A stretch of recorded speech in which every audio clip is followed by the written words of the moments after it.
When you rent our snow cone machine, you will be provided with an ice scoop as well as a ladle for your snow cones, and it's really simple to use.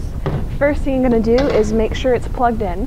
Also, to make sure that this clear tube on the side of the snow cone machine is hanging off the table so that any excess ice that's melted will just drain out the tube and onto the ground. Or if you're inside, just put a bowl underneath the tube so that the water can drain out and not make a mess. Next, you're going to turn this switch on for the power. You'll see this green light turn on, and this is your safety switch. So you're only going to use this when you're shaving the ice. You don't want to leave this unsupervised if it's plugged in. You want to be careful because there is a very sharp blade inside this funnel that will shave the ice. So all you have to do is open up this funnel here and open up the lid. This is where the sharp blade is that you want to watch out for. And then you'll take your ice and a scoop, and then you'll just fill up the funnel. You don't really want to go past halfway up the funnel with the ice so that it'll be easier to shave.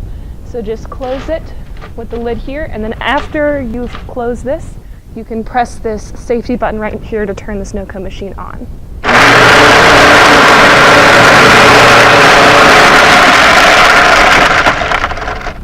And as you go, just make sure to press down on that lid to push the ice through the blade. And then as soon as you let go of that red switch, the snow cone machine will turn off, and then when you're done using it, just make sure to turn that switch off again. Put the ice in the cone, fill it up to the top,